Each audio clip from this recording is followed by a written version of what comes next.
जय श्री राधे। श्री हरिवंश राधा वल्लभ लाल की जय। तरिवंश महाप्रभु की जय। परम पूज्य गुरुदेव महाराज की जय। बहुत बहुत स्वागत है सभी का। आज से हम एक बहुत ही सुंदर सेवा शुरू करने जा रहे हैं। इसका नाम है, ये एक ग्रंथ है श्री गोवर्धन।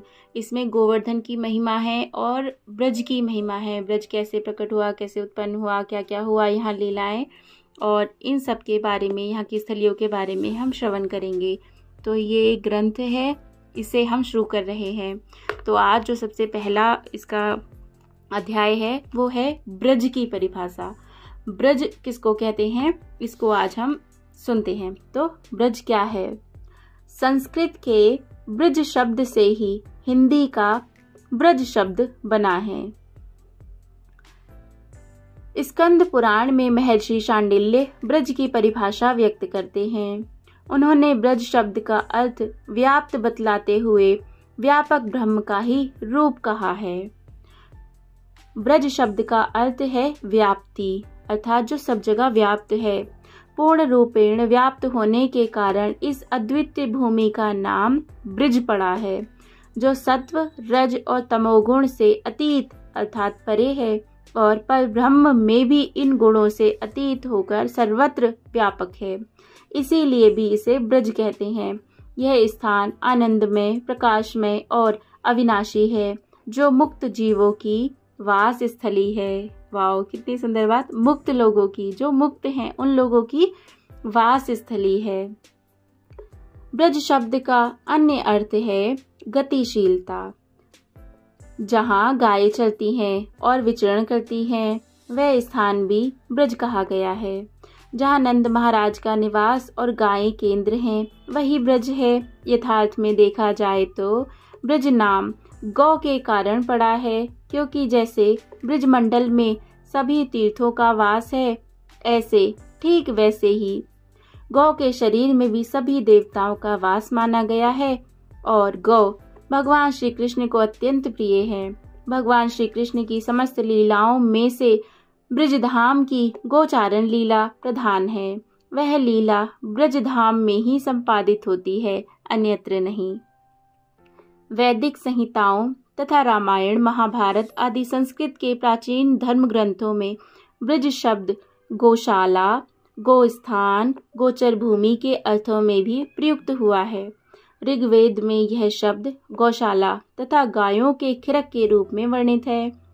यजुर्वेद में गायों के चरने के स्थान को ब्रज या गौशाला को गोष्ठ कहा जाता है।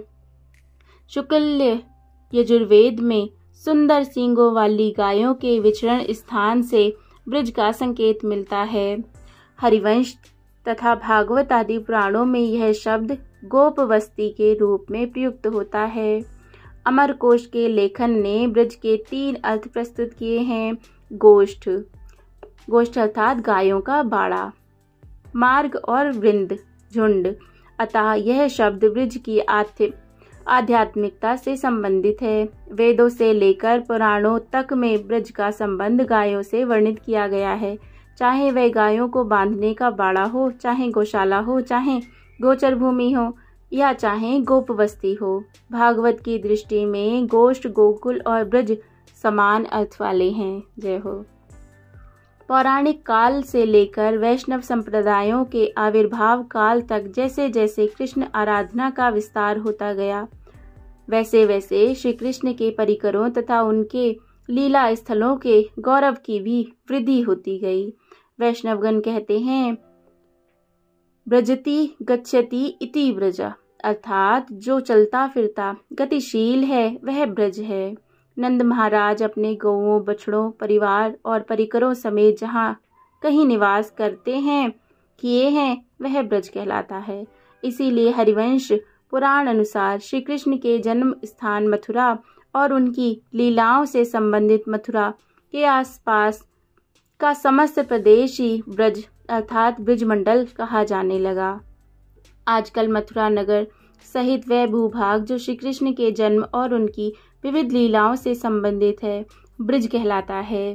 ब्रजयंती गावः यत्र मिन्नति ब्रजः, अर्थात गौचारण की स्थली ही ब्रज कहलाती है। अर्थात जहाँ गौ, गोपाल, गोप और गोपियाँ विचरण करती हैं वह भी ब्रज कहलाता है। जय हो।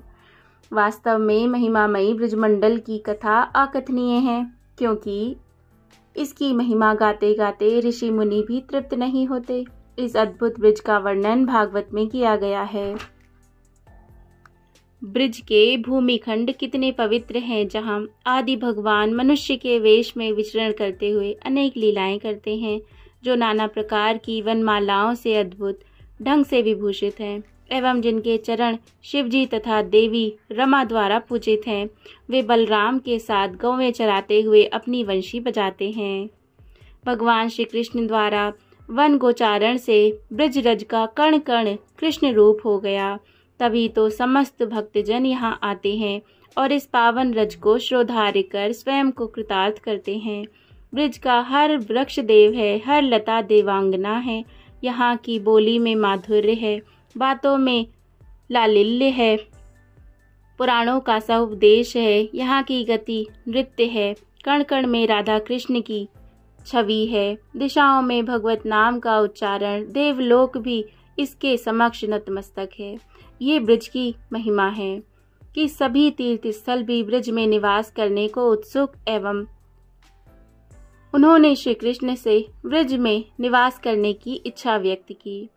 आध्यात्मिक महिमा मंडित, प्राकृतिक सौंदर्य संपन्न तथा भौतिक वैभवशाली ब्रज की इस पावन भूमि में भगवान श्री कृष्ण का प्राकट्य और इसके निकटवर्ती वन प्रदेश के विविध स्थलों में उन्होंने अनेक लीलाएं की थी। इससे इस प्रदेश को जो असाधारण महत्व प्राप्त हुआ वह इसकी पूर्व परंपराओं से भी कहीं अधिक गरिमापूर्ण है। श्री कृष्ण से संबंधित पुराणों में एवं कृष्ण उपासना के अन्य ग्रंथों में ब्रज की इस अलौकिक गौरव गाथा का विशद वर्णन किया गया है। ये सभी ग्रंथ ब्रज की महिमा से भरे पड़े हैं।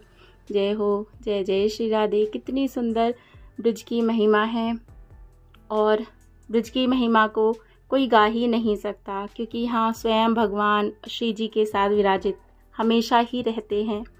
तो आज यहीं तक। अब अगले वीडियो में कुछ और सुनेंगे, इसके आगे सुनेंगे। प्रेम से कहिए जय जय श्री राधे। श्री गोवर्धन की जय, श्री ब्रज भूमि की जय। जय जय श्री राधे। श्री हरिवंश।